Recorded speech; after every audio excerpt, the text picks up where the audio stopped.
నిరుద్యోగ జేఏసీ స్థాపించి ఏ విధంగా 10 ఏళ్ళు కేసీఆర్ ప్రభుత్వం పైన నిరుద్యోగుల సమస్యల పైన ఈ విధంగా అక్రమ నియామకాల పైన పోరాటం చేసినో మీ అందరికీ తెలుసు.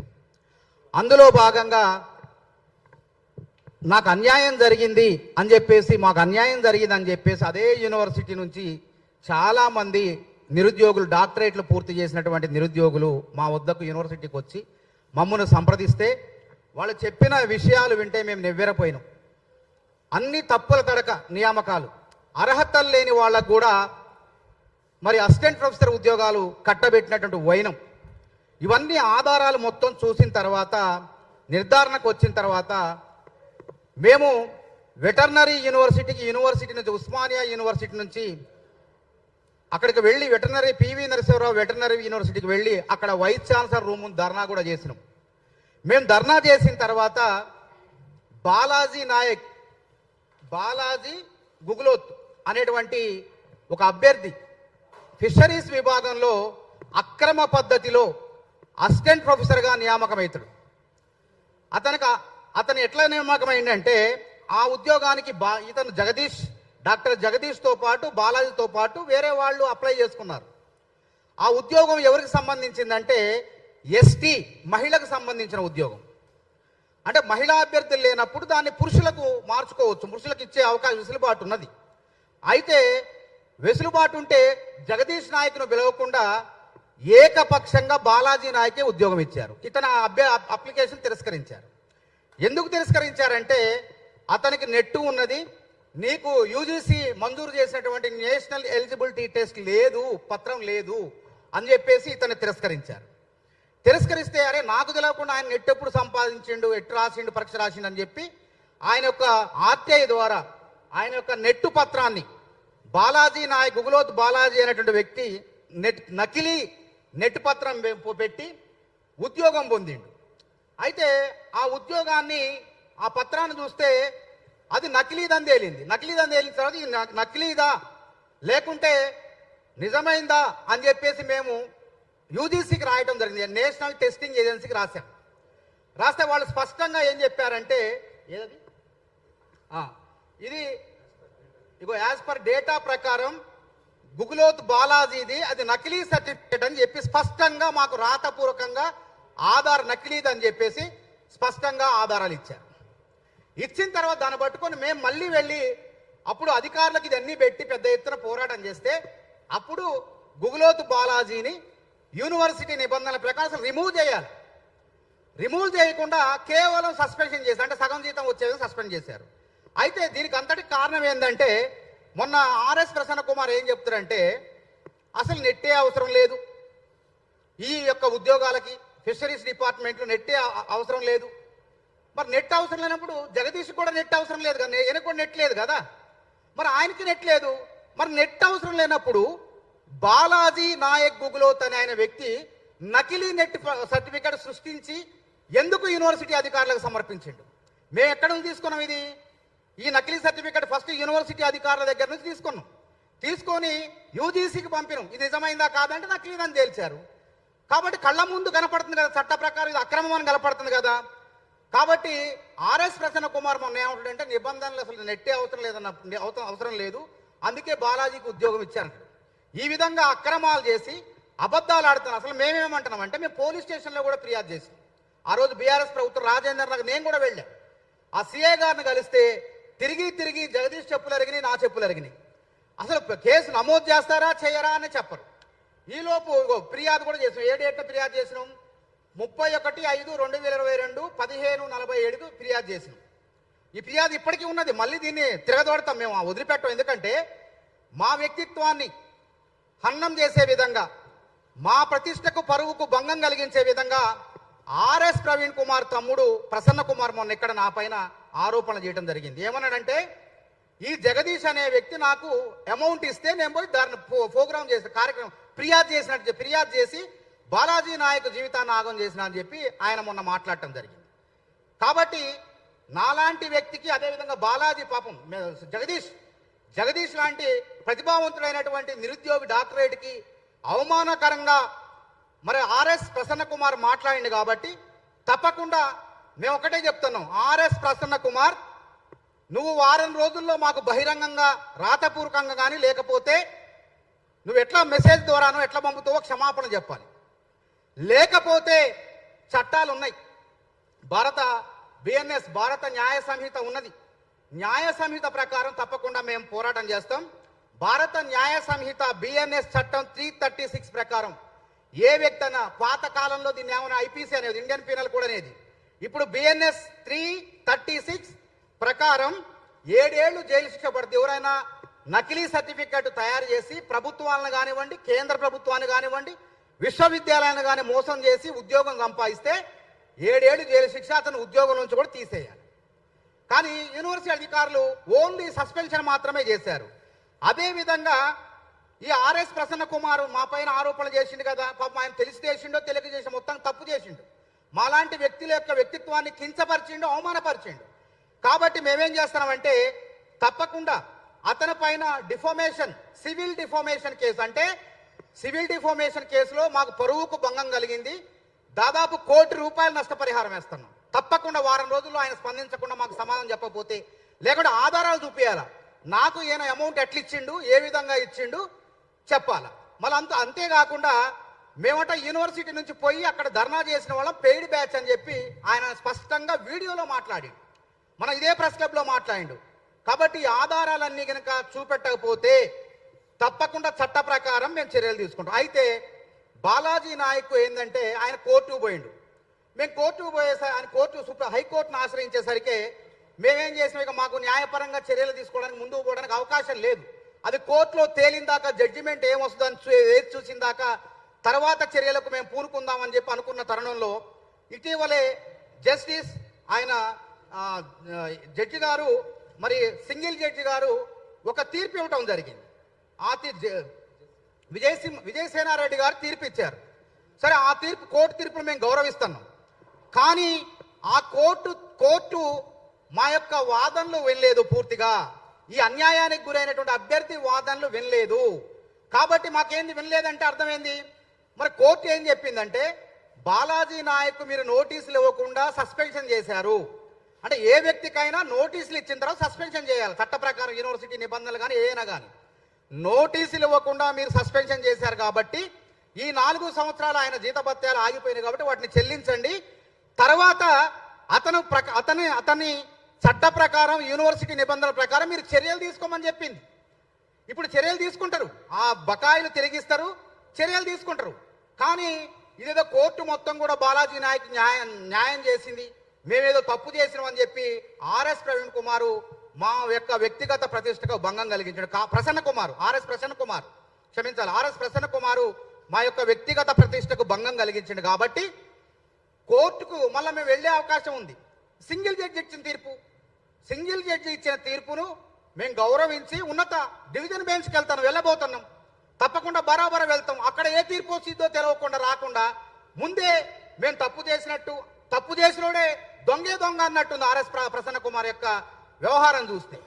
కాబట్టి అసలు మేమేమంటామంటే ఈ సర్టిఫికెట్ సృష్టించింది ఎవరు?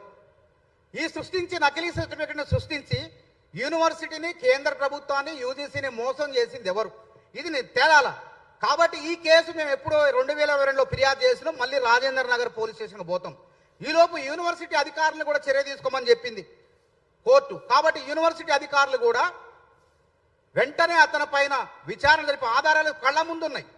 స్పష్టంగా అతని పైన చర్యలు తీసుకోవాలా, చట్ట ప్రకారం ఏం చర్యలు తీసుకోవాలా, ఉద్యోగం తీసేయాలా. ఈ చట్టంలో ఉన్నది. ఫోర్జరీ కానీ నకిలీ పత్రాలు పెట్టి ఉద్యోగం సంపాదిస్తే అతను ఉద్యోగం నుంచి ఊడబీకమని చెప్పి చట్టం చెప్తుంది, బిఎన్ఎస్ చట్టం చెప్తుంది. కాబట్టి ఆ చట్ట ప్రకారం చర్యలు తీసుకోవాలి. అదేవిధంగా ఇక్కడ అతను ఏంటంటే సహజ న్యాయ సూత్రాలకు లోబడి చర్యలు తీసుకోమన్నది. సహజ న్యాయ సూత్రాలు అంటే ఏంటి? అతను తప్పు చేసి కోర్టు చెప్పలే. మరి ఆ జడ్జి గారు ఎందుకు చెప్పలేదు ఏందో మాకైతే తెలియదు. కానీ జడ్జి గారు స్పష్టమైనటువంటి తీర్పు రాలేదు కాబట్టి మాకు న్యాయం కావాలని చెప్పి మళ్ళీ డివిజన్ బెంచ్ని మేము ఆశ్రయించబోతున్నాం. ఇంకొక విషయం, ఈయన ఎంత పెద్ద మోసగాడంటే ఆర్ఎస్ ప్రసన్న కుమారు, ఇతను కృషి విజ్ఞాన కేంద్రం అని ఇదే వెటర్నరీ యూనివర్సిటీకి సంబంధించినటువంటి దానికి ప్రోగ్రామ్ డైరెక్టర్గా ఉన్నాడు. ప్రోగ్రామ్ డైరెక్టర్గా ఉంటే యూనివర్సిటీ అధికారుల సంబంధం లేకుండా, ఎటువంటి అనుమతులు లేకుండా అత్త సొమ్ము అల్లుడు దానం చేసినట్టు మొరాన్ని, మట్టి ఉంటుంది కదా, ₹1 కోటి మొరాన్ని మట్టిని అక్రమంగా అమ్ముకున్నాడు. అది ఫిర్యాదులు పోగా యూనివర్సిటీ అక్కడ ఉన్నటువంటి ప్రజాప్రతినిధులు వాళ్ళు వీళ్ళు ఫిర్యాదు చేస్తే వాళ్ళు ఎంక్వైరీ చేస్తే విజిలెన్స్ కూడా విచారణ జరిపి చివరికి మొన్న ఏం చేసిందంటే నువ్వు తప్పు చేసి నువ్వు ₹10 లక్షలు చెల్లించాల్సిందే ఈ నష్టానికి అని చెప్పి విజిలెన్స్ వాళ్ళు రిపోర్ట్ ఇచ్చారు. ఈయన కూర్చొని శుద్ధపూస లెక్క మాట్లాడుతాడు. అదేవిధంగా ఈ ఆర్ఎస్ ప్రసన్న కుమార్ ఎంతటి ఘనాపాటి అంటే అసలు ఎంత విచిత్రమైన వ్యక్తిత్వం చూడండి. వెంకటరమణ అనేటువంటి ప్రొఫెసర్ ఉన్నాడు ఒక ఆయన మీద అనేక ఆరోపణలు ఉన్నాయి. ఒక మహిళ తనను లైంగికంగా వేధిస్తాడు అని చెప్పి ఫిర్యాదు చేస్తే యూనివర్సిటీ యంత్రాంగం సస్పెండ్ చేసింది ఆయన్ని. అది తప్ప చట్ట ప్రకారం ఆమె నన్ను ఇట్లా వేధిస్తాడని ఆధారాలు పెట్టి ఫిర్యాదు చేస్తే అధికారులు సస్పెన్షన్ చేశారు. అతన్ని వెనకేసుకోవచ్చు. ఒక మహిళకు, ఒక గిరిజన మహిళకు, అది కూడా ఒక గిరిజన లంబాడీ బిడ్డకు మరి లైంగిక వేధింపులకు గురి చేస్తే వెంకటరమణ అనేటువంటి ప్రొఫెసర్ను యూనివర్సిటీ యంత్రాంగం ఉన్న నిబంధనల ప్రకారం సస్పెన్షన్ చేస్తే అది తప్పు, మా కులానికి అన్యాయం చేసిన కుల ప్రస్తావన తీసుకొస్తాడు. ఆడున్నది బీసీ వైస్ ఛాన్సలర్ ఉన్నాడు, రిజిస్ట్రార్ ఉన్నాడు. కులానికి ఏం సంబంధం? నువ్వు నేరం చేసినవా లేదా? నువ్వు ఒక మహిళను, నీ కింద పనిచేసేటువంటి కింద ఉన్నటువంటి మహిళను, లంబాడీ మహిళను వేధిస్తే నీవు సస్పెన్షన్ చేశారు. దాన్ని వెనకేసుకొని రావటం, ప్రసన్న కుమార్ మరీ ప్రెస్ క్లబ్కి వచ్చి ఈ సోమాజీ కూడా ప్రెస్ క్లబ్కి వచ్చి ప్రెస్ మీట్ పెట్టడం ఇంతకన్నా సిగ్గుచేటు ఇంకోటి ఉంటుందా? అంతేకాకుండా ఆ మహిళ పరువుకు భంగం కలిగే విధంగా ఆమె పేరును వ్యక్తం చేసిండు. సోయన్నోడు, బుద్ధున్నోడు, డాక్టరేట్ చేసినోడు, అసోసియేట్ ప్రొఫెసర్ స్థాయి ఉన్నది కూడా అక్రమం వల్ల. అది కూడా చెప్తా మీకు. ఆ స్థాయికి ఎదిగినోడు విలేకరుల సమావేశంలో ఒక మహిళ నన్ను లైంగిక వేధించారని చెప్పి ఫిర్యాదు చేస్తే ఆ మహిళ పేరుని తీసుకొచ్చి విలేకరుల సమావేశంలో బహిరంగపరిచి ఆ అమ్మాయి పరువు ప్రతిష్టలకు కూడా భంగం కలిగించిండు. కాబట్టి ఆ మహిళ, ఆ స్త్రీ, మేమందరం కలిసి రేపు ఆర్ఎస్ ప్రసన్న కుమార్కి legal notice, civil defamation case కింద అతను లీగల్ నోటీసులు ఇస్తాం. తప్పకుండా బరాబర్గా ఆయన మూల్యం చెల్లించుకోవాల్సిందే. అదేవిధంగా ఈయన లీలలు ఏంటంటే ఈ వెంకటరమణ ఇక్కడే కాదు, చాలా ఉన్నాయి లీలలేనే. ఈయన ఎక్కడ ఉద్యోగం చేసినా అనేక వివాదాలు, అమ్మాయిల్ని ఇబ్బంది పెట్టడం, వేధించడం, ఇవన్నీ ఉన్నాయి. ఉమ్మడి రాష్ట్రంలో జరిగిన సంఘటనలు ఇవన్నీ కూడా. ఇతను వెంకటరమణ ఈయన చర్యలు తట్టుకోలేక ఆయన భార్య చనిపోయింది, ఆత్మహత్య చేసుకున్నది. ఏనే కారణం అని చెప్పి ఆ రోజు పెద్ద ఎత్తున వార్తలు వచ్చినాయి, పెద్ద ఎత్తున దుమారం రేగింది. ఆ రోజు పెద్ద ఎత్తున పేపర్ కటింగ్స్ కూడా మేము తీసుకొస్తాం. ఆయన అట్లాంటి వ్యక్తి మళ్ళీ పునరావృతం చేస్తూ ఒక గిరిజనం బిడ్డను లైంగికంగా వేధిస్తే అది న్యాయమా? ఈ ఆర్ఎస్ ప్రసన్న కుమార్కి బుద్ధి ఉందా? ఒక అమ్మాయి పేరును బయట పెట్టి తర్వాత ఆయన ఒక నీచుడైనటువంటి అసిస్టెంట్ ప్రొఫెసర్ని వెనకేసుకు రావటం వెనక ఏం మతలబు ఉందని చెప్పి సందర్భంగా నేను ప్రశ్నిస్తున్నా. ఇంకొకటి, ఈయన ఎంత శుద్ధపోసంటే ఎన్ని అక్రమాలు బీఆర్ఎస్ పార్టీలో ఉన్నప్పుడు వాళ్ళని ఆసరా చేసుకొని, ఇంకోటి ఏంటంటే వాస్తవం 100% వాళ్ళన్న ఐపీఎస్గా ఉన్నప్పుడు వాళ్ళన్న పలుకుబడిని ఉపయోగించుకొని అక్రమాలు చేసిండు. ఏ విధంగా చేసిండంటే ఈయన నియామకం ఎట్లా జరిగింది? న్యూట్రిషన్ విభాగంలో ఈయన అసిస్టెంట్ ప్రొఫెసర్. న్యూట్రిషన్ విభాగంలో అసిస్టెంట్ ప్రొఫెసర్ అయితే అందులోనే ఈయన ప్రమోషన్, పదోన్నతి ఎందులో పొందాలా? ఆ న్యూట్రిషన్ విభాగంలోనే అసోసియేట్ ప్రొఫెసర్గా పదోన్నతి ఉంటుంది. ఈయన ఏం చేసిండు? ఆ విభాగం కాకుండా లైవ్ స్టాక్ మేనేజ్మెంట్ అని చెప్పి జీవాభివృద్ధి సంస్థ ఉంటుంది కదా, ఆ యానిమల్ హస్బెండరీలో, అందులో అసోసియేట్ ప్రొఫెసర్గా ఇంటర్వ్యూకి పోతే వాళ్ళు ఏం చేశారంటే నువ్వు చెల్లవు, నీది అర్హత లేదు అని రాసి సాక్షాత్ మీకు ఆ పేపర్లు కూడా ఇస్తాం. తర్వాత రాతపూర్వకంగా నీకు ప్రొఫెసర్గా నియమించిన, అసోసియేట్ ప్రొఫెసర్గా నియమించడం కుదరదు అని చెప్పి తేట తెల్లంగా స్పష్టం చేసింది. అప్పుడు శ్రీ వెంకటేశ్వర విశ్వవిద్యాలయం పరిధిలో ఉంది, వెటర్నరీ పివి నరసింహరావు యూనివర్సిటీ లేదు. అక్కడ ఉన్నటువంటి ఐఏఎస్ అధికారు ఎవరో ఉంటే ఆయన్ని ఆర్ఎస్ ప్రవీణ్ కుమార్ పలుకుబడితో నిబంధనలకు విరుద్ధంగా అసోసియేట్ ప్రొఫెసర్గా పదోన్నతి పొందిండు. తర్వాత ఈ గుట్టు మొత్తం నాకు తెలిసింది ఏంటంటే ఈ సర్టిఫికెట్లు, నకిలీ దందాల మొత్తం వెనక కూడా ఈయన హస్తం ఉందని చెప్పి మాకు సమాచారం అందింది. కాబట్టి ఈ బాలాజీ నాయక్ గూడుపుటాని మొత్తం కూడా బయటకు వచ్చిందని భయపడి వెంటనే అసోసియేట్ ప్రొఫెసర్ పదవికి రాజీనామా చేసిండు. మేము ఒకటే యూనివర్సిటీని అంటున్నాం. అతను ఏ విధంగా అసోసియేట్ ప్రొఫెసర్గా జీతభత్యాలు పొందిండో, అక్రమంగా పొందిండు. ఎక్స్పర్ట్ కమిటీలు కూడా అతన్ని అసోసియేట్ ప్రొఫెసర్ కాదని రాసి స్పష్టంగా చెప్పినప్పటికీ చేశారు. కాబట్టి నిబంధనలకు విరుద్ధంగా ఆయన పొందినటువంటి జీతభత్యాలన్నీ కూడా వెనక్కి తీసుకునే విధంగా, యూనివర్సిటీ యంత్రాంగం వెనక్కి తీసుకునే విధంగా చర్యలు చేపట్టాలని చెప్పి డిమాండ్ చేస్తున్నాం. అదేవిధంగా గుగులోత్ బాలాజీ స్పష్టంగా మీకు ఇస్తాం, ప్రతి పేపర్ ఇస్తాం. అసలు యూజీసీ సర్టిఫికేట్ ఎట్లుంటుంది, నకిలీ యూజీసీ సర్టిఫికేట్ ఎట్లుంటుందో కూడా మీకు ఆధారాలు ఇస్తాం. ఈ బాలాజీ నాయక్ పెట్టినటువంటి నకిలీ యూజీసీ సర్టిఫికేట్ ఫోర్జరీ ద్వారా చేసిండు కాబట్టి ఈ నకిలీ సర్టిఫికేట్ దందా ఎక్కువైంది, ఆ మధ్యకాలం మరీ ఎక్కువైంది. కాబట్టి ఆ దందా వెనక ఈ తయారు చేసి ఈ విధంగా ప్రతిభావంతుల జీవితాలని, జగదీష్ లాంటి ప్రతిభావంతుల జీవితాలను నాశనం చేసి ఆ ముఠా ఎవరైతే ఉన్నారో ఈ బాలాజీ నాయక్ పైన తక్షణమే క్రిమినల్ చర్యలు తీసుకునే విధంగా, చట్ట ప్రకారం చర్యలు తీసుకునే విధంగా యూనివర్సిటీ యంత్రాంగం వెంటనే పూనుకోవాలి. మేము కూడా ప్రత్యేకంగా రాజేంద్ర నగర్ పోలీసులకు ఫిర్యాదు చేసినాం. కాబట్టి ఈ చట్ట ప్రకారం వారిపైన చర్యలు తీసుకోవాలి.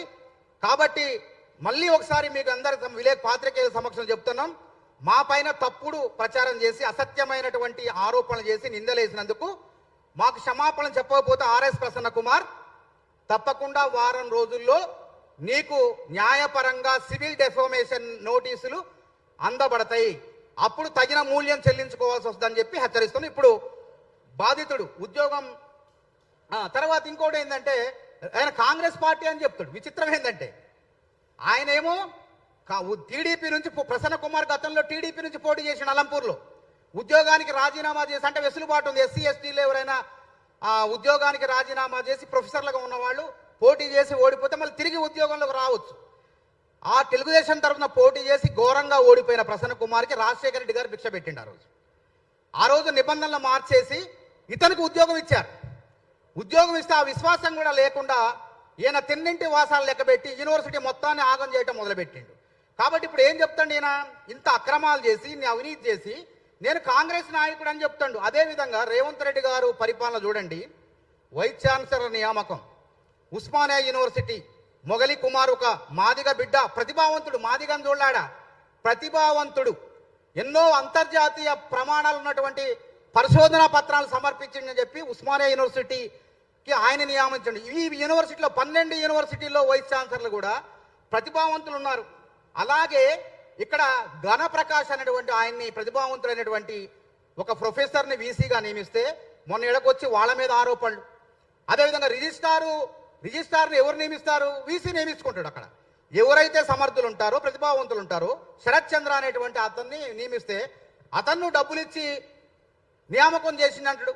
అసలు నువ్వు కాంగ్రెస్ పార్టీలో ఉన్నావా, ఏ పార్టీలో ఉన్నావు మాకే తెలియదు, మేము కాంగ్రెస్ పార్టీలో ఉన్నాం మాకే తెలియదు ఆయన ఏ పార్టీలో ఉండవు అంటే ఒక ముఖ్యమంత్రి గారు రాజ్యాంగబద్ధంగా గవర్నర్ చేత నియామకం అయితే అట్లాంటి వ్యక్తులు వాళ్ళ మీద ఆరోపణలు చేస్తారు. నిజంగా వాళ్ళు ఏమైనా నీ లెక్క దందా మురం అమ్ముకున్నారు ఏడన్నా చూపి. అట్లాంటివి కాకుండా ఇంకో విషయం ఏంటంటే తెలివి తక్కువ అంటే ప్రసన్న కుమారు, మేము 12-20 మంది పోయి ధర్నా చేస్తే మా మీద ఆర్టీఐ పెట్టిండట. ఆర్టీఐ ఎవరి మీద పెడతారు, ప్రభుత్వ అధికారులు కానివ్వండి, ప్రభుత్వ వ్యవస్థలో ప్రభుత్వ రంగంలో ఎవరైనా తప్పు చేస్తే, ఏదన్నా అవకతవకలు జరిగితే, అక్రమాలు జరిగితే ప్రభుత్వంలో ఉన్న వాళ్ళపైన ఆర్టీఐ పెడతారు. మరి మేము ఆ యూనివర్సిటీలో ఏ ఉద్యోగం లేం కదా, విద్యార్థి నాయకులుగా నిరుద్యోగ నాయకులుగా వెళ్ళి ఇక్కడ అక్రమాలు జరిగిందని ఫిర్యాదు చేస్తే వాళ్ళపైన ఎందుకు చర్యలు తీసుకోలేదు అని చెప్పి ఆర్టీఐ పెట్టినాడు. అని తెలివిగా కూడా మీరు అర్థం చేసుకోండి. మాకేం సంబంధం, ప్రైవేటు వ్యక్తులు, ఒక ప్రైవేటు వ్యక్తుల పైన ఆర్టీఐ ఉండదు. అది గుర్తుపెట్టి చట్టం తెలుసుకొని మాట్లాడండి మీరు ముందు. కేంద్ర ప్రభుత్వము, రాష్ట్ర ప్రభుత్వం, ప్రభుత్వ రంగ సంస్థల్లో ఉన్న వాళ్ళకే ఆర్టీఐ వాళ్ళు ఇస్తారు. ప్రైవేటు రంగ సంస్థల విషయాల్లో వాళ్ళు జోక్యం చేసుకోదు ఆర్టీఐ అనేది. కాబట్టి ఈ శుద్ధపూస మొన్న పెట్టినటువంటి ప్రెస్ మీట్ మొత్తం కూడా అసత్యం, అక్రమం. కాబట్టి అతని పైన, బాలాజీ నాయక్ పైన చట్టపరమైన చర్యలు తీసుకోవాల్సిందే. మళ్ళీ మేము పోరాటం, మేము పడుకున్నోళ్ళు లేపి గుద్దించుకున్నట్టుంది ఆర్ఎస్ ప్రసన్న కుమార్ వ్యవహారం, బాలాజీ నాయక్ వ్యవహారం. కోర్టు సింగిల్ జడ్జి తీర్పిస్తే మేమేమనుకున్నామంటే మళ్ళీ డివిజన్ బెంచ్కి పోదాం, ఇంకొంచెం ఉన్నత న్యాయస్థానానికి పై బెంచ్కి పోదామని చెప్పి మేము ప్రయత్నం చేస్తుంటే ప్రెస్ మీట్ పెట్టి ఇవాళ గొయ్యిదోవి ఆ గోతులో పడే విధంగా వాళ్లే చేసుకున్నారు. కాబట్టి తప్పకుండా మా దగ్గర నెట్ సర్టిఫికేట్ నకిలీది ఉన్నది, యూనివర్సిటీ అధికారులే ఇచ్చారు, నీట్ యూజీసీ వాళ్ళు కూడా ఇది నకిలీ అని చెప్పారు. కాబట్టి ఫస్ట్ అతని పైన క్రిమినల్ కేసులు, బాలాజీ గుగులోతు పైన క్రిమినల్ కేసులు నమోదయ్యే విధంగా ఆ ముఠా ఎవరో, ఈ సర్టిఫికేట్ తయారు చేసి ఇచ్చిన ముఠా ఎవరో వాళ్ళ గుట్టు కూడా రట్టయ్యే విధంగా మా పోరాటం ఉంటుందని తెలియజేస్తున్నాం. ఇప్పుడు జగదీష్ మాట్లాడతాడు, బాధితుడు. మీడియా మిత్రులకు నమస్కారం. నా పేరు డాక్టర్ జగదీష్. 2021లో నాది ఒక మారుమూల గిరిజన తండ, తాణంచెర్ల మరిపెడ బంగ్లా, ఉమ్మడి వరంగల్ డిస్టిక్. 2021లో fisheries extension economics statistics assistant professor పోస్టుకి నేను అప్లై చేశా PVNRT నోటిఫికేషన్లో. అప్పుడు అప్లై చేస్తే ఒక పోస్ట్ ఉంది, 4 అప్లికేషన్స్ వచ్చాయి అని అప్పుడు అన్నారు. నాకు ఫైనల్ ఇంటర్వ్యూ ప్యానెల్లో సెలెక్ట్ చేయలేదు. నాకు తెలిసిన బాలాజీకి పోస్ట్ ఇచ్చారు. ఎందుకు ఇచ్చారు, అతను ఎందుకు సెలెక్ట్ చేశారని చెప్పి జాయిన్ అయిన 3 డేస్కే నేను ఆర్టీఐ పెట్టాను. అంటే ఎలాంటి మెరిట్ లిస్టు పెట్టి ఉంటే వెబ్సైట్లో తెలిసేది ఇతనికి ఇచ్చారని. కానీ జాయిన్ అయిన తర్వాత మనకు తెలిసింది అతను జాయిన్ అయ్యాడని. అప్పుడు నేను యూనివర్సిటీకి ఆర్టీఐ రూపంలో ఫస్ట్ ఆర్టీఐ పెట్టాను. అసలే మన డిపార్ట్మెంట్లో ఎన్ని అప్లికేషన్ వచ్చాయి, నా క్యాండిడేచర్ ఎందుకు రిజెక్ట్ చేశారు, సెలెక్ట్ అయిన క్యాండిడేట్కి ఏం ఎక్కువ ఉంది నాకంటే, అతను సెలెక్ట్ అయిన సర్టిఫికేట్ ఇవ్వమని నేను వాళ్ళని కోరడం జరిగింది. వాళ్ళు 1 మంత్ టైం తర్వాత మొత్తం 4 అప్లికేషన్స్ వచ్చాయి. నీకు నెట్ లేదు కాబట్టి నీ క్యాండిడేచర్ రిజెక్ట్ చేశాము, అతని సర్టిఫికేట్ నీకు ఇవ్వము, థర్డ్ పార్టీ ఇన్ఫర్మేషన్ అని పెట్టేశారు. తర్వాత మళ్ళీ 1 మంత్ తర్వాత మళ్ళీ ఆర్టీఐ అప్లై చేశాను. అసలు మీరు ట్రాన్స్పరెన్సీ ఉన్నప్పుడు అతని సర్టిఫికేట్ నాకు ఎందుకు ఇవ్వరు, ఏ ఆర్టీఐ సెక్షన్ ప్రకారంగా మీరు వామిట్ చేస్తున్నారని అడిగితే సో ఆర్టీఐ సెక్షన్ ప్రకారంగా మీకు ఇవ్వము, ఈ థర్డ్ పార్టీ ఇన్ఫర్మేషన్ మిస్యూజ్ అవుతాయి. నేను అడిగింది అతనికి నెట్ సర్టిఫికేట్ ఇవ్వమని. తర్వాత రెండోసారి ఆర్టీఐని ఈ రెండింటిని తీసుకొని అప్పటికి ఉన్న state information commission Shekhar Reddy sir దగ్గరికి వెళ్ళి నేను ఇస్తే అతను మా ఇద్దరిని నోటీస్ని పంపాడు, పబ్లిక్ ఇన్ఫర్మేషన్ ఆఫీసర్ని నన్ను. యూనివర్సిటీ వాళ్ళు అక్కడ వస్తే సార్ ఒకటే అన్నారు, మీరు అతను అడుగుతుంది జిరాక్స్ నెట్ సర్టిఫికేట్ కదా, అది ఇవ్వడంలో తప్పేముంది అని అంటే అతను ఒక 1 అవర్లో నాకు మెయిల్ చేశాడు అన్ని సర్టిఫికేట్లు. వాళ్ళు తిట్టినప్పుడు, కమిషన్ తిట్టినప్పుడు సర్టిఫికేట్ చూడగానే అర్థమైపోతుంది. సర్టిఫికేట్ అని కూడా రాసి ఉండాలి పైన, సర్టిఫికేట్ అని కూడా లేదు, ఇంటర్నెట్ జిరాక్స్ కాపీ ఎక్కడనో మ్యానిపులేట్ చేశారు. దాన్ని తీసుకొని నేను యూజీసీకి వెళ్ళాను, ఈ సర్టిఫికేట్ రైటా రాంగా, ఈ సర్టిఫికేట్ వల్ల నేను ఈ యూనివర్సిటీలో ఆపర్చునిటీ కోల్పోయాను అని చెప్తే యూజీసీ నాకు క్లియర్గా ఇచ్చింది 1 వీక్లో. సో బాలాజీ గూగుల్లో ఏదైతే మీరు ఇచ్చారో సర్టిఫికేట్, ఇది మేము ప్రొడ్యూస్ చేయలేదు, ఇది ఫేక్ సర్టిఫికేట్ అని ఇవ్వగానే నేను మళ్ళీ యూనివర్సిటీని పోయి అడిగాను. యూనివర్సిటీని అడిగితే సార్ మీరు అతను ఫేక్ డాక్యుమెంటు దానివల్ల ఆయన ఇచ్చారు, మరి ఏంటి సార్ అని అడిగితే వాళ్ళు 3 మంత్స్ వరకు ఎలాంటి చర్యలు చేపట్టలేరు. అప్పుడు చాలా నాలో నేను బాధపడుకుంటూ అరే ఇంత వ్యవస్థను మనం బయటికి తీసినా కానీ ఏమీ జరగట్లేదంటే అప్పుడు మానవత్రాయ్ అన్న నిరుద్యోగులు మాలాంటి నిరుద్యోగుల కోసం అప్పుడు చాలా పోరాటాలు చేస్తుండే. అసలే ఆ టైంలో జాబులు లేవు మన బీఆర్ఎస్ గవర్నమెంట్ టైంలో. అప్పుడు అన్నని కలిస్తే మానవత్రాయ్ అన్న రా తమ్ముడు అసలు ఏంటి ప్రాబ్లం అంటే ఇలా అన్న మా యూనివర్సిటీలో చాలా అక్రమాలు జరిగిపోయాయి, ఒక డాక్యుమెంట్ని ఫ్యాబ్రికేట్ చేసి ఇట్లా ఇచ్చారంటే అప్పుడు అన్న నేను ఇద్దరం యూనివర్సిటీకి వెళ్ళి వైస్ ఛాన్సలర్ని అడిగితే తుతు మంత్రంగా అంటే ఒక ఎలాంటి ప్రొసీజర్ ఫాలో అవ్వకుండా అతను లీగల్ సిస్టంలో కూడా విన్ అయ్యే విధంగా అతనికి సోకాజ్ ఇచ్చి సస్పెన్షన్ చేశారు. అతను ఏం చేశాడు, ఆ సస్పెన్షన్ ఆర్డర్ని తీసుకొని కోర్టుకి వెళ్ళి నా అపాయింట్మెంట్కి ఈ సర్టిఫికేట్కి సంబంధం లేదు నన్ను అని అతను కోర్టు డైరెక్షన్ తెప్పించుకున్నాడు. మేము కూడా మళ్ళీ కోర్టుకి వెళ్ళి ఇవన్నీ ఫైట్ చేస్తుంటే మన సింగిల్ జడ్జ్మెంట్ ఆర్డర్ని కూడా మిస్మేనేజ్మెంట్ చేస్తున్నారు. ఏంటంటే సింగిల్ జడ్జ్మెంట్ అతని కొనసాగిస్తూ ప్రొసీజర్ ఫాలో అవ్వమని చెప్తుంది, ఫాలో అయ్యి ఇతని మీద మళ్ళీ చర్యలు తీసుకోమని కూడా చెప్తుంది కోర్టు. దాన్ని వాళ్ళు మొన్న ప్రెస్ మీట్ పెట్టి నేనేదో మానవత్రాయ్ అన్నకు డబ్బులు ఇచ్చి ఆయన మీద కక్ష సాధింపు చర్య చేసిన అన్నట్టు ప్రసన్న కుమార్ సార్ ఏదైతే మాట్లాడారో అది చాలా చట్ట విరుద్ధం. ఎందుకంటే ఎలాంటి ఆధారాలు లేకుండా నా స్థాయి ఏంది, నేను అన్నకు డబ్బులు ఇవ్వడం ఏంది, నాకే డబ్బులు లేకుండా ఎన్నోసార్లు అన్న డబ్బులతో వచ్చి ఖర్చు పెట్టుకొని చేశాడు. ఈవెన్ ఛాయ్ తాగించలేని స్థితిలో ఉండేటోని నేను అప్పుడు. అలాంటి నన్ను ఇంత నిరూపమైన ఆధారాలు చేసిన ప్రసన్న కుమార్ సార్ని మాత్రం డెఫినెట్లీ చట్టపరమైన చర్యలు మేము తీసుకుంటాము. ఇప్పుడున్న యూనివర్సిటీ అధికారులు ఏదైతే ఇలాంటి ఫేక్ వీటన్ని మీద చాలా సీరియస్గా వర్క్ చేస్తున్నారో దీన్ని కూడా వాళ్ళను మ్యానిపులేట్ చేయడానికి వాళ్ళ మీద నిరూపమైన ఆధారాలు చేసి వాళ్ళను భయభ్రాంతులు గురి చేస్తున్నారు. అందుకే మీడియా మిత్రులు కానీ నిరోధ చేసి అన్న నేను కోరుకునేదంటే గవర్నమెంట్ తరఫున ఈ ఫేక్ నకిలీ మూటను చాలా సీరియస్గా మీరు ఏదైనా రెగ్యులేషన్ పాస్ చేసి వీళ్ళ మీద చర్యలు తీసుకునేలా చేయండి. ఎందుకంటే విశ్వవిద్యాలయంలో యూనివర్సిటీకి ఎందుకు వెళ్తాం, చదువుకోవాలి, సర్టిఫికేట్లు సంపాదించడానికి. అక్కడే ఫేక్ డాక్యుమెంట్తో వెళ్తుంటే సమాజానికి ఏం మెసేజ్ ఇస్తారనేదే మీ ద్వారా యూనివర్సిటీని ప్రభుత్వాన్ని అడుగుతున్నాను. Thank you. ఫ్రెష్గా ఇప్పుడు నా ప్రేయర్ ఏంటంటే నోటిఫికేషన్ ప్రకారంగా మీరు నెట్ మ్యాండేటరీ అన్నారు, సరే ఇద్దరికి నెట్ లేదు కాబట్టి అతన్ని టర్మినేట్ చేసి నోటిఫికేషన్ రద్దు చేసి మళ్ళీ సేమ్ రోస్టల్ పాయింట్లో అదే కమ్యూనిటీకి చెందేలాగా అడ్వర్టైజ్మెంట్ చేసి ఎవరైతే ప్రతిభావంతులు ఉన్నారో నాకు ఇవ్వమని నేను అడగాలి, నాలాంటి 100 మంది ప్రతిభావంతులు ఉండొచ్చు, ప్రతిభావంతులకు సెలక్షన్ ప్రాసెస్ చేయాలని మీ ముఖంగా నేను ప్రభుత్వాన్ని డిమాండ్ చేస్తున్నాను. Thank you.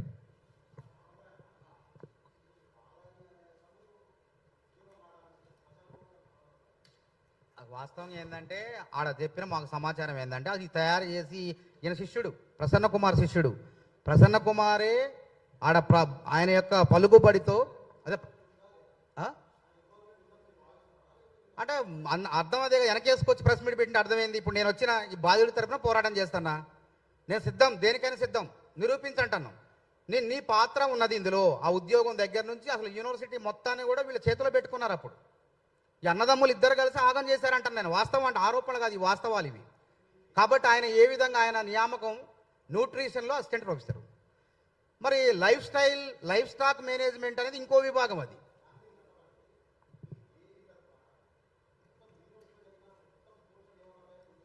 అన్నిటిపైన మేము పోరాటం చేసిన పెద్ద పెద్ద కథనాలు వచ్చినాయి అన్ని పత్రికల్లో, ప్రధానమైన పత్రికల్లో. యూనివర్సిటీ అధికారులు కూడా అంగీకరించారు, ఇది జరిగింది నిజమే, ఆయన ఉద్యోగం పొందింది నిజమే, మేము పోరాటం చేసిన తర్వాత. ఎవరు బాలాజీ గురించి కూడా అడిగినాం. బాలాజీది ఉదాహరణ చెప్తూ మీరు తారుమారు చేశారు. రోస్టర్ పాయింట్లు ఎస్సీకి రావాల్సిన ఉద్యోగాన్ని ఇంకొకళ్ళకి ఇస్తూ, బీసీకి రావాల్సిన ఉద్యోగాన్ని ఓసీకి ఇస్తూ, అదే ఎస్టీ మహిళకు రావాల్సిన ఉద్యోగం అర్హతలు లేకపోతే అర్హతలు లేనోడికి ఇచ్చారు. అంటే నియామక ప్రక్రియలో అది చూపి పేపర్ కటింగ్స్, నియామక ప్రక్రియలో గందరగోళం చేశారు. తర్వాత అర్హతలు ఉన్న వాళ్ళని వదిలిపెట్టేసి అర్హతలు లేని వాళ్ళకి ఉద్యోగాలు ఇచ్చారని చెప్పి మేము ఆధారాలతో నిరూపించడం. ప్రధానమైన పత్రికలు, అన్ని పత్రికలు, ప్రధానమేం కాదు, ఈనాడు దగ్గర నుంచి, సాక్షి దగ్గర నుంచి, ఆంధ్రజ్యోతి దగ్గర నుంచి, ఆంధ్రప్రభ దగ్గర నుంచి, ప్రజాశక్తి, దిశ, అప్పుడు ఆ రోజుల్లో ఉన్న పత్రికలు, అన్ని పత్రికలు కూడా స్టేట్ పేజీలో రాసిన వార్తలు.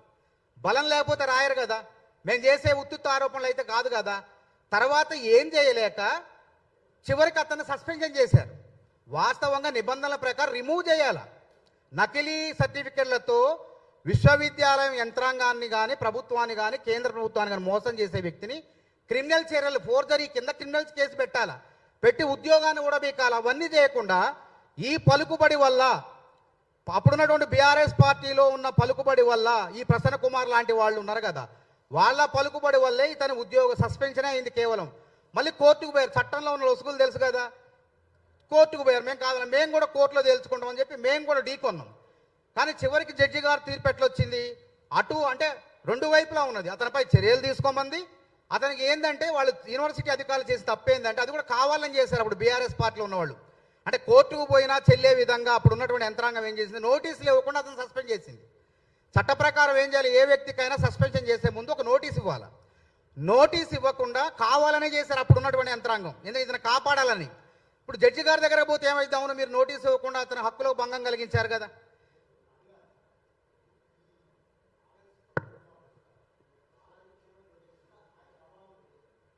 ఇప్పుడు అది మేమేమంటున్నామంటే, బాలాజీ నాయకుని అరెస్ట్ చేసి విచారణ జరిపితే ఆ సర్టిఫికేట్ ఎట్లా తయారైంది, ఎక్కడ తయారైంది, ఏ మూటా దీని వెనక్కున్నది అని తీగలాగితే, బాలాజీ నాయకు తీగలాగితే డొంకంతా కదులుతుంది కదా, ఇంకోటికి ఇట్లా కాదు కదా, అన్యాయం కాదు కదా, ప్రతిభావంతులకు అన్యాయం జరగదు కదా. అది మేము అడిగేది. అది రోస్టర్ పోయింది కదా, అదే యూనివర్సిటీలో తీయమంటున్నాం. యూనివర్సిటీ యంత్రాంగాన్ని కూడా మేము ఫిర్యాదు చేసినాం గతంలో, ఇట్లాంటి వాళ్ళు ఎంతమంది ఉన్నా మా చుట్టాలు ఎవరు లేరు, బంధువులు అందరు, నిరుద్యోగులంతా, ప్రతిభావంతులంతా మా బంధువులే. నేను నిరుద్యోగ చేసి స్థాపించిన లక్ష్యమే అది 2014 సెప్టెంబర్ 5న ప్రతిభావంతులకు అన్యాయం జరగొద్దు అనే లక్ష్యంతో మేము స్థాపించినాం దాన్ని. కాబట్టి ఆ లక్ష్యానికి విరుద్ధంగా అక్కడ జరిగింది కాబట్టి పోరాటం చేసినాం. దాన్ని తప్పంటాడు, దాన్ని డబ్బులు తీసుకొని 20 మంది తీసుకొని ఆర్టీఐ వేస్తాడు. దాన్ని ఎందుకు మీరు మా మీద చర్యలు తీసుకోండి, నిరసన జరిపితే చర్యలు తీసుకుంటారా? మేమన్నా విధ్వంసానికి పాల్పడితే లేకుంటే ఇంకేదైనా దాడులు చేస్తే చర్యలు తీసుకుంటారు మా పైన, వాళ్ళే పెడతారు క్రిమినల్ కేసులు మా మీద. ఇక్కడ కూర్చొని అవి మాట్లాడుతుండే ఆయన. కాబట్టి మేమేమంటున్నామంటే, ఈ నకిలీ సర్టిఫికేట్ ఎట్లొచ్చింది, దాని వెనక్కున్నది ఎవరు, ముఠా ఎవరు, ఆ ముఠా ఎంతకాలంగా ఈ అక్రమ సర్టిఫికేట్ దందా కొనసాగిస్తుంది అనేది వెలుగులోకి రావాలంటే చట్ట ప్రకారం యూనివర్సిటీ అధికారులు అతనిపై చర్య తీసుకోవాలి, క్రిమినల్ కేసు నమోదు చేయాలి. అప్పుడు దాని వెనక ఎవరున్నారో వాళ్ళ భాగవతం మొత్తం కూడా బండారం బయటపడుతుంది. అవును, ఆయన మాట్లాడి మేం కాదు, మొన్న కూర్చొని ప్రెస్ మీట్ మీద చూసినాం. ఆయన మాట్లాడిన 20 నిమిషాల ప్రెస్ మీట్లో ఏమంటుండంటే, మాదిగ ప్రొఫెసర్ అయినటువంటి వెంకట్రామన్ను హరాజ్ చేస్తుంది యూనివర్సిటీ యంత్రాంగం అని మొదలుపెట్టిండు. నిజంగానే ఎవరా ఈ వెంకటరమణాన్ని నిజంగా చూస్తే మేము ఊరుకోం కదా. ఒక మాదిక్కైనా ఎవరికైనా బీసీ అయినా అన్యాయం జరిగితే మేము ఊరుకోవు. నిజంగా నేను అన్యాయం చేసిందని చూస్తే అసలు ఆయన లీలలు మామూలు కాదు. అన్నీ ఇక ఆడవాళ్ళని వేధించిన కేసులే ఉన్నాయి ఆయన మీద. ఇప్పుడు ఒక మహిళ కంప్లైంట్ ఇచ్చింది కదా, ఫిర్యాదు ఇచ్చింది కదా, నేనైతే పోలేక అక్కడికి. ఆ అమ్మాయే మానసికంగా బాధపడి ఆత్మహత్య చేసుకోవాలనే ప్రయత్నంలో ఎవరో నాలాంటి వాళ్ళు అక్కడ యూనివర్సిటీలో అండగా ఉంటే పోయి ఫిర్యాదు ఇచ్చింది. ఫిర్యాదు చేస్తే అధికారులు స్పందించి చర్య తీసుకున్నారు. వాస్తవం కాదు అది. నీ మీద ఏం లేకపోతే ఎందుకు చర్య? వీడియో రికార్డు ఒకటి ఉందా, వినిపి ఒకటి. ఇక మీకు తప్పదు, మేము కూడా వినిపిస్తాం ఒకటి. ఏమంటాడంటే ఒక ఆడియో రికార్డు ఒక మహిళతో ఒక ప్రొఫెసర్ ఎట్లా మాట్లాడాలండి అది వినిపి. ఇక మీడియా మిత్రులు కూడా తెలవాలి. అది మేము సృష్టించింది కాదు, ఆయన రికార్డు, ఆయన వాయిస్ అది.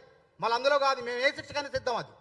ఆయన ఏమంటాడంటే ఒక అంటే మహిళల్ని వేధించటం, లొంగబరుచుకోవటం, ప్రొఫెసర్ అనే పదవి పెట్టి ఈ విధంగా అరాచకాలకు పాల్పడుతున్నారు. ఆ వెంకటరమణని ఎందుకు వెనకేసుకొచ్చిండేనా? ఇట్లాంటి ప్రతిభావంతుడు జగదీష్ ఇట్లాంటి వాళ్ళకి అన్యాయం జరిగింది, ఇతనికి రావాల్సిన ఉద్యోగం ఇంకోటికి వచ్చింది అని పోరాటం చేస్తే నిజంగానే అందరూ అభినందించేవాళ్ళే.